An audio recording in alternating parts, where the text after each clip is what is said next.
আয়াত ১৩ وَإِذْ قَالَتْ طَائِفَةٌ مِّنْهُمْ يَا أَهْلَ يَثْرِبَ لَا مُقَامَ لَكُمْ فَارْجِعُوا وَيَسْتَأْذِنُ فَرِيقٌ مِّنْهُمُ النَّبِيَّ يَقُولُونَ إِنَّ بُيُوتَنَا عَوْرَةٌ وَمَا هِيَ بِعَوْرَةٍ إِن يُرِيدُونَ إِلَّا فِرَارًا।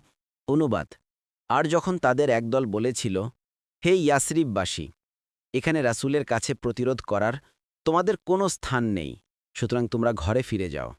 এবং তাদের মধ্যে একদল নবীর কাছে অব্যাহতি প্রার্থনা করে বলছিল, আমাদের বাড়িঘর অরক্ষিত, অথচ সেগুলো অরক্ষিত ছিল না, আসলে পালিয়ে যাওয়াই ছিল তাদের উদ্দেশ্য।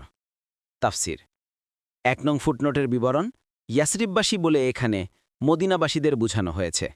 এটা মদিনার ইসলাম পূর্ব নাম ছিল।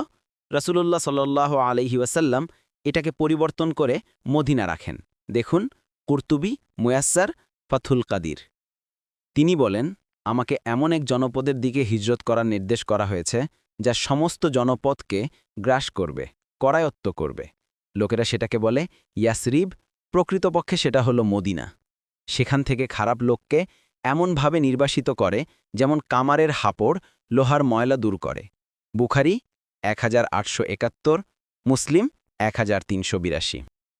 পরবর্তী তাফসিরে যেতে ভিডিওটি শেষ হওয়ার পূর্বেই এই বক্সে ক্লিক করুন।